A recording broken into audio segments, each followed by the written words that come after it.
Hello everyone, welcome to by age. So class 9th में हमने कहाँ तक कर लिया था? हमने सेल ऑर्गेनेल्स के बारे में कर लिया था एंड डिफरेंट टाइप की सेल ऑर्गेनेल्स थी, माइटोकॉन्ड्रिया, क्लोरोप्लास्ट एंड न्यूक्लियस, उन सब के बारे में हम पढ़ चुके थे। अब हमारा टॉपिक रहता है सेल डिवीज़न एंड रहता है plasma membrane, cell wall, okay, और साइटोप्लाज्म। तो आज हम फर्स्ट पढ़ेंगे प्लाज्मा मेम्ब्रेन।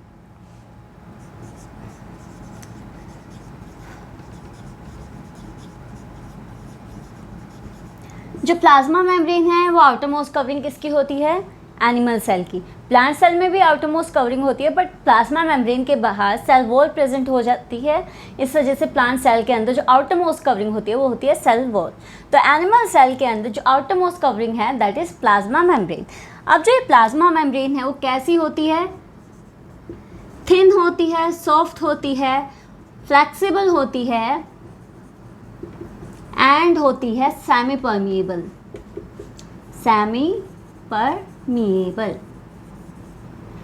सेमी परमिएबल का मतलब क्या है? Semi means half, permeable means permeability, किसी चीज़ को अलाउ करना, उसको हम कहते हैं परमिएबिलिटी। तो यहाँ पर कुछ सब्सटेंसेस हैं वो प्लाज्मा मेम्ब्रेन से अंदर चले जाते हैं और कुछ सब्सटेंसेस को प्लाज्मा मेम्ब्रेन अलाउ नहीं करती एंट्री के लिए। इस वजह से हम प्लाज्मा मेम्ब्रेन को कहते हैं सेमी परमिएबल मेम्ब्रेन या फिर selectively permeable membrane. What we mean by selectively permeable membrane? Means कुछ सब्सटेंसेस को सेल कर के आगे सेल के अंदर पहुंचाएगी, ऐसे मेम्ब्रेन होती है सेलेक्टिवली परमिएबल मेम्ब्रेन। तो प्लाज्मा मेम्ब्रेन है, उसके फंक्शंस क्या क्या होते हैं? फंक्शन इसका फर्स्ट है, एनिमल सेल के अंदर आउटरमोस्ट कवरिंग है वो क्या है? Plasma membrane. तो इसका काम क्या है? प्रोटेक्शन करवाना सेल वॉल की। ओके, फर्स्ट है इसका काम प्रोटेक्शन। सेकंड क्या होगा? अब देखो, प्लाज्मा मेम्ब्रेन है, साइटोप्लाज्म है, कभी ये तो नहीं देखा वो प्लाज्मा मेम्ब्रेन से बाहर ही जा रहा है, नहीं देखा। वोटर है, वोटर अगर सेल के अंदर प्रेजेंट है तो वो भी बाहर नहीं जा रहा। तो ये क्या करती है? ये ऑस्मोटिक प्रेशर को बैलेंस रखती है, ऑस्मोटिक प्रेशर को कंट्रोल में रखती है। टर्जिड प्रेशर है, टर्जिड प्रेशर क्या? वाटर जब सेल प्लाज्मा मेम्ब्रेन की तरफ कोई प्रेशर लगा रही है उसको हम कहते हैं टर्जिड। ओके, तो उसको भी कंट्रोल में रखती है। हालांकि वहाँ पर प्लाज्मोलिसिस होती है, बट यहाँ पर जो ऑस्मोटिक प्रेशर वाटर बैलेंस है वो नॉर्मल सेल के अंदर कंट्रोल में रहता है। कौन रखता है? Plasma membrane. ओके, और प्लाज्मा मेम्ब्रेन है किस चीज़ की बनी होती है? लिपिड्स की एंड प्रोटीन्स की। लिपिड की बाइलेयर होती है। लिपिड की बाइलेयर कैसे? ये हैं लिपिड्स,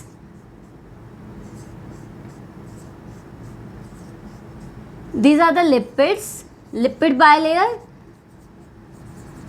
एंड फिर बीच में प्रोटीन्स होंगे। लार्ज प्रोटीन भी हो सकते हैं और प्रोटीन से बीच में भी हो सकते हैं और बाहर भी हो सकते हैं। इन प्रोटीन्स को हम कहते हैं एक्सट्रिंसिक प्रोटीन। क्यों कहते हैं? क्योंकि मेम्ब्रेन के इस लेयर के बाहर प्रेजेंट है, और इनको हम कहते हैं इंट्रिंसिक प्रोटीन। ओके, तो जो प्लाज्मा मेम्ब्रेन है वो किसकी बनी है? लिपिड्स की एंड प्रोटीन्स की। लिपिड्स की बाइलेयर, दिस इज बाइलेयर 1 और 2, और यहाँ पर प्रोटीन्स है, एक्सट्रिंसिक प्रोटीन और इंट्रिंसिक प्रोटीन दोनों प्रेजेंट होते हैं। इंट्रिंसिक मीन्स लेयर के बीच में प्रोटीन प्रेजेंट है, और एक्सट्रिंसिक मीन्स लेयर के बाहर जो प्रोटीन है वो प्रेजेंट है।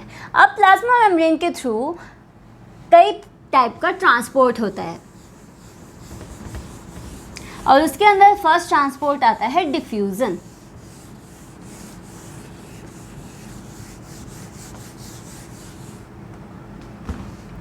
First is diffusion. देखो, डिफ्यूजन क्या होता है? डिफ्यूजन का मतलब है गैशियस मॉलिक्यूल्स का, स्मॉलर मॉलिक्यूल्स का, स्मॉलर सब्सटेंसेस का मूवमेंट होना हायर कंसंट्रेशन से lower concentration, higher concentration to low concentration किसी भी गैसियस मॉलिक्यूल का या फिर स्मॉलर मॉलिक्यूल्स का ट्रांसपोर्ट होना, उसको हम कहते हैं डिफ्यूज़न। इसका सिंपल सा एग्जांपल है, एक रूम में हमने एक कॉर्नर में सेंट की बोतल ओपन कर ली। परफ्यूम की बोतल ओपन करने के बाद क्या होगा, जो परफ्यूम है पूरे रूम में स्प्रेड हो जाएगा। क्यों हुआ? क्योंकि गैशियस मॉलिक्यूल्स ने कोने में क्या था, परफ्यूम की स्मेल है स्ट्रॉन्ग थी, हाई कंसनट्रेशन थी, तो और जगह कहाँ थी, लो कंसनट्रेशन थी परफ्यूम की। तो लो से हाई से लो परफ्यूम है वो ट्रैवल किया और पूरे रूम के अंदर परफ्यूम की स्मेल थी वो फैल गई, स्प्रेड हो गई। तो ये किसका एग्जांपल है, डिफ्यूज़न का। ओके, और डिफ्यूज़न है ये होता है पैसिव ट्रांसपोर्ट। पैसिव ट्रांसपोर्ट कैसे, यहाँ पर जो ये गैसियस मॉलिक्यूल्स की मूवमेंट है ना, high concentration to low concentration, इसके लिए कोई एनर्जी रिक्वायर्ड नहीं होती। इनको कुछ भी एनर्जी नहीं चाहिए, क्योंकि सिंपली हाई कंसंट्रेशन से लो कंसंट्रेशन मॉलिक्यूल्स खुद ही मूव कर जाएंगे, पैसिवली मूव करेंगे, no active transport. Okay, next आता है डिफ्यूज़न में। डिफ्यूज़न होता है दो टाइप का, वन इज सिंपल डिफ्यूज़न, जिसको अभी बताया मैंने, and second is mediated transport और facilitated diffusion. Mediated transport and facilitated diffusion. See, इसके अंदर क्या होता है, ये भी होता है डिफ्यूज़न, बट यहाँ पर स्पेशल कैरियर प्रोटीन्स होते हैं डिफ्यूज़न करवाने के लिए। जो कैरियर प्रोटीन है वो क्या करते हैं, मॉलिक्यूल्स को हाई कंसंट्रेशन से लो कंसंट्रेशन लेके जाते हैं, एज अ कैरियर काम करते हैं। कौन? प्रोटीन्स। अब ये प्रोटीन कहाँ प्रेजेंट होते हैं, ये प्रोटीन प्रेजेंट होते हैं बायलेयर के बीच में। देखो यहाँ पर ये क्या है, फोस्फोलिपिड की बायलेयर है। तो यहाँ पर जो ये प्रोटीन्स हैं, ये प्रोटीन्स क्या करेंगे, बीच में एक चैनल बना लेंगे और यहाँ से मॉलिक्यूल्स का ट्रांसपोर्ट करवाएंगे from high concentration to low concentration, और इसी वजह से इन प्रोटीन्स को हम कहते हैं चैनल प्रोटीन्स। ओके, तो फैसिलिटेटेड ट्रांसपोर्ट में हमें क्या देखने को मिलता है, चैनल प्रोटीन्स के बारे में पढ़ने को मिलता है। ये जो चैनल प्रोटीन्स है क्या होते हैं, इंट्रिंसिक प्रोटीन है, लेयर के बीच में प्रेजेंट है, और क्या करते हैं, ये मॉलिक्यूल्स का ट्रांसपोर्ट करवाते हैं from high concentration to low concentration. But यहाँ पर एनर्जी रिक्वायर्ड नहीं होती, that's why they are also an example of passive transport. Okay, अब आता है एक्टिव ट्रांसपोर्ट। एक्टिव ट्रांसपोर्ट है वो क्या होता है, एक्टिव ट्रांसपोर्ट में हमें एनर्जी चाहिए। एक्टिव ट्रांसपोर्ट का एग्जांपल है sodium potassium pump. Sodium potassium pump हमें न्यूरॉन्स के अंदर, जब न्यूरॉन क्या होता है, एक नर्व सेल होती है, इंफॉर्मेशन हमारे ब्रेन तक ट्रांसमिट करने का काम न्यूरॉन्स करते हैं, तो वो किसकी हेल्प से करते हैं, सोडियम पोटेशियम पंप की हेल्प से। और यहाँ पर इनको इनफ्लक्स और आउटफ्लक्स के लिए, मीन्स सोडियम है बाहर जा रहा है, पोटेशियम है अंदर एंटर कर रहा है न्यूरॉन के, तो वहाँ पर इनको क्या चाहिए, एनर्जी रिक्वायर्ड होती है, that's why this is called active transport. Okay, अब एक और प्रोसेस आता है डिफ्यूज़न के अलावा, ऑस्मोसिस। अब डिफ्यूज़न तो क्या बताया मैंने, गैसेस का ट्रांसपोर्ट, बट ऑस्मोसिस होता है वाटर का ट्रांसपोर्ट।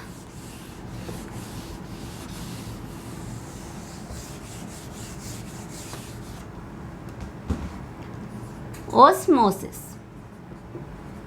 ऑस्मोसिस क्या होता है, इसकी एक प्रॉपर डेफिनेशन देखें हम, तो प्रॉपर डेफिनेशन है transport of water molecules from high concentration to low concentration through a semi permeable membrane.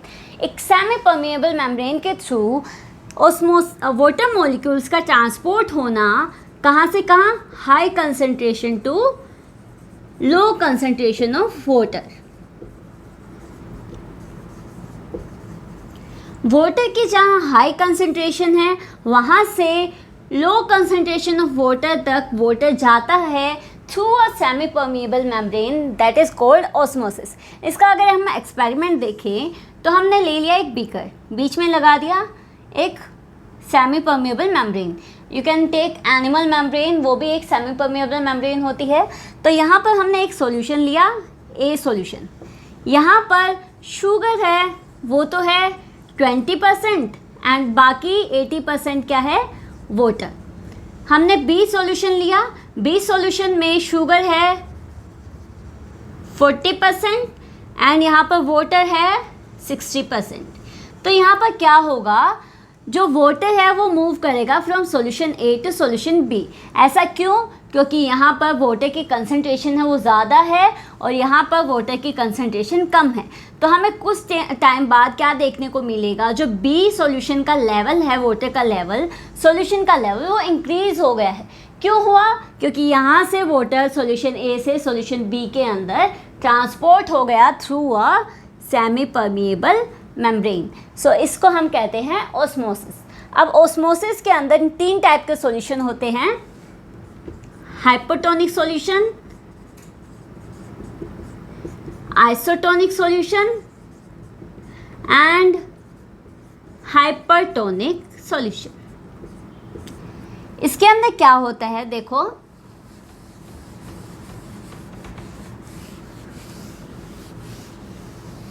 हम ये सॉल्यूशंस लेके चल रहे हैं बाहर का, सेल के अंदर का नहीं ले रहे हैं। जैसे मान लो हमने एक बीकर लिया, एक पेट्री प्लेट ली, उसके अंदर हमने रख दिया सेल को। उस सेल है, कुछ टाइम बाद हमने देखा सेल के अंदर हो गई है स्वेलिंग, उसका साइज है इंक्रीज हो गया है। क्यों हुआ? अब देखो, किसी भी चीज़ का साइज इंक्रीज होगा तब होगा जब उसके अंदर कुछ चीज़ गई है, कुछ सब्सटेंसेस एंटर हुए हैं, उसके बाद ही वो साइज है इंक्रीज हुआ। तो यहाँ पर सेल्स के अंदर क्या गया था, वाटर गया था और इसको हमने कह दिया था हाइपोटोनिक सॉल्यूशन।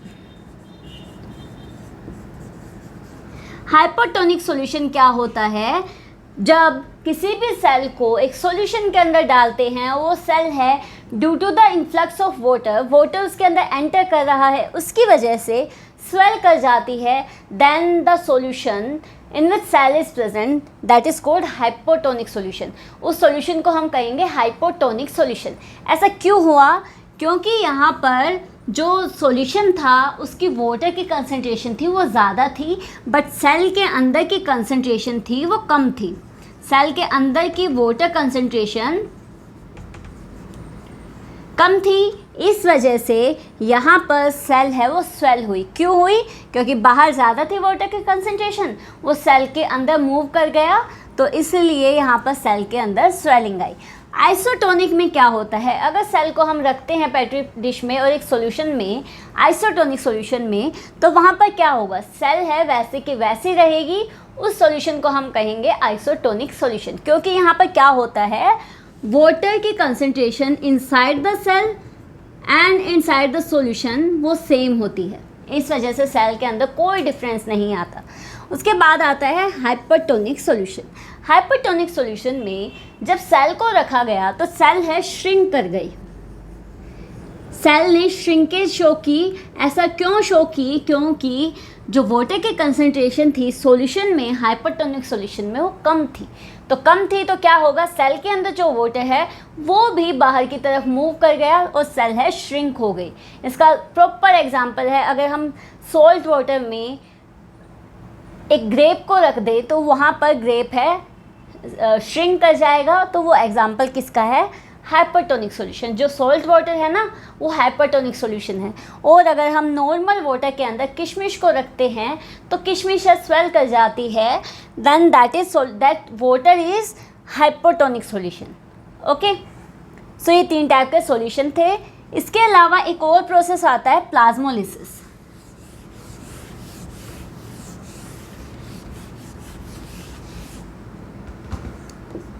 प्लाज्मोलिसिस, देखो प्लाज्मोलिसिस क्या होता है। प्लाज्मोलिसिस सिंपल, अगर किसी सेल को हम हाइपरटोनिक सॉल्यूशन के अंदर डाल रहे हैं तो सेल का क्या होगा, श्रिंकेज होगा। बट अगर सेल के पास सेल वॉल है तो क्या होगा, जैसे प्लांट सेल डाली हमने एक सॉल्यूशन में, that solution is hypertonic solution. तो हमें पता है अगर किसी भी सेल को हम हाइपरटोनिक सॉल्यूशन के अंदर डालेंगे तो उसके अंदर क्या होगा, श्रिंकेज आएगा, है ना। बट यहाँ पर प्लांट के पास तो सेल वॉल होती है और सेल वॉल होती है रिजिड और फ्लेक्सिबल नहीं होती। इससे क्या होगा, जो प्लाज्मा मेम्ब्रेन है ना वो तो सेल वॉल से अलग हो जाएगी, श्रिंक कर जाएगी, बट सेल वॉल वैसे के वैसे रहेगी। तो इस सेल को हम कहते हैं प्लाज्मोलाइज्ड सेल एंड ये जो प्रोसेस हुआ ना प्लाज्मा मेम्ब्रेन का सेल वॉल से अलग हो जाना ड्यू टू हाइपरटोनिक सॉल्यूशन, इसको हम कहते हैं प्लाज्मोलिसिस। ओके, तो ये प्रोसेस था प्लाज्मोलिसिस। अब इसके बाद हम लेके चलते हैं सेल साइकिल।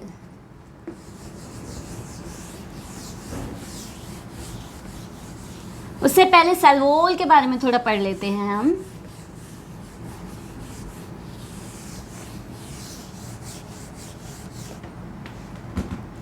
सेल वॉल है वो कहाँ प्रेजेंट होती है? वो प्रेजेंट होती है बैक्टीरिया के अंदर प्रेजेंट होती है, बट अगर हम प्लांट और एनिमल सेल के अंदर डिफरेंस ले तो प्लांट सेल के अंदर सेल वॉल प्रेजेंट होती है। ओके, और प्लांट सेल के अंदर जो सेल वॉल है वो बनी होती है सेलुलोज की। यहाँ पर सेल वॉल है, दो सेल वॉल हैं आपस में जुड़ी होती हैं, किससे? कैल्शियम पैक्टेट से। और ये जो जॉइनिंग है ना दो सेल के बीच में, इसको हम कहते हैं मिडल लैमेला। जैसे एक प्लांट सेल ये है, दूसरी प्लांट सेल ये है, बीच में जो ये जॉइनिंग होगी इसको हम कहते हैं मिडल लैमेला। और मिडल लैमेला बनी होती है कैल्शियम पैक्टेट की। ओके, और प्लांट सेल बनी होती है सेलुलोज की। मेन कंपोनेंट क्या होता है? सेलुलोज। एंड सेल वॉल है वो क्या होती है? रिजिड होती है, हार्ड होती है, फ्लेक्सिबल नहीं होती और फुली परमिएबल होती है। हर सब्सटेंस को अलाउ करती है for entry inside the cell, but plasma membrane वहाँ पर उस एंट्री को रोक देती है, वो सेलेक्टिवली परमिएबल होती है। ठीक है, अब सेल वॉल के बाद आता है साइटोप्लाज्म। देखो साइटोप्लाज्म क्या होता है? एक लिक्विड लाइक स्ट्रक्चर होता है जिसके अंदर सेल ऑर्गेनेल्स फ्रीली लाई करती हैं।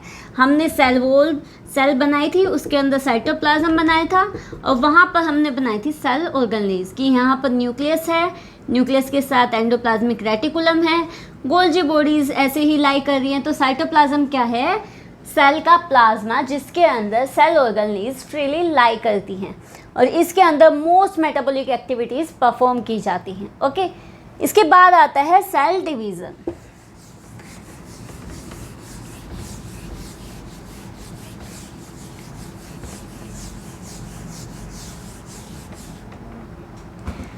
देखो cell division animals and plants के अंदर दो टाइप की होती है, mitosis and meiosis. Cell division होता क्या है? एक सेल है, एक पेरेंट सेल दो डॉटर सेल के अंदर या चार डॉटर सेल के अंदर डिवाइड होती है, that is called cell division. और ये क्यों करवाई जाती है? ताकि जो डैमेज सेल है उसको रिप्लेस किया जाए, ताकि गैमेट्स की फॉर्मेशन की जाए, ताकि कोई भी अनवांटेड सेल है उसको हटा के वहाँ पर एक नया सेल वहाँ इंट्रोड्यूस करवाया जाए। इसके लिए सेल डिवीज़न होती है। और अगर सेल डिवीज़न कंट्रोल ना की जाए तो वहाँ पर क्या कोज होता है? कैंसर। अगर रैपिड सेल डिवीज़न होती रहे किसी सेल में तो वहाँ पर कैंसर कोज होता है। ठीक है, अब दो टाइप की डिवीज़न बताई। माइटोसिस होती है इक्वेशनल डिवीज़न, मियोसिस होती है रिडक्शनल डिवीज़न। इनका मतलब क्या है? इक्वेशनल डिवीज़न का मतलब ये है, जैसे मान लो क्रोमोसोमल नंबर, क्रोमोसोम किसी ऑर्गेनिज्म के अंदर 2n हैं और यही 2n आगे डॉटर सेल में भी 2n ही जा रहे हैं, वहाँ पे क्रोमोसोम नंबर के अंदर कोई चेंज नहीं आ रहा, ना वो डिक्रीज़ हो रहे हैं ना वो इंक्रीज़ हो रहे हैं, वो बिल्कुल इक्वल रह रहे हैं। इसको हम कहते हैं इक्वेशनल डिवीज़न और माइटोसिस। लाइक इन ह्यूमंस जब यहाँ पर डिवीज़न होता है तो यहाँ पर ह्यूमंस के अंदर क्रोमोसोम नंबर होते हैं 46। जब डॉटर सेल के अंदर डिवाइड होते हैं तो वो क्रोमोसोम नंबर रहते हैं उतने के उतने 46। तो इसी वजह से इसको हम माइटोसिस कहते हैं। अब ह्यूमन के गैमेट्स हैं जो, वहाँ पर human gametes like sperm and ovum के फॉर्मेशन के टाइम वहाँ पर होती है रिडक्शनल डिवीज़न। जो ये गैमेट्स है ना वो कैसे बनते हैं? सेल तो होता है 2n, बट वहाँ पर जो डॉटर सेल बनेगी, जो गैमेट्स बनेंगे वो होंगे n, that is called haploid cell. और 2n को हम कहते हैं डिप्लॉइड। तो डिप्लॉयड से हैप्लॉयड के अंदर चेंज होना that is called meiosis, reductional division, कि क्रोमोसोम नंबर के अंदर रिडक्शन आ गया है। ओके, तो ये 2 टाइप की सेल डिवीजन थी। तो यहाँ पर हमारा चैप्टर है the fundamental unit of life, the cell, वो कंप्लीट हो गया है। ओके, और अगर आपको कोई भी क्वेरी हो, कोई भी क्वेश्चन हो किसी टॉपिक से भी रिलेटेड, इसमें से जो भी टॉपिक है उससे रिलेटेड, तो आप प्लीज़ कमेंट सेक्शन के अंदर पूछ लेना। Okay, thank you.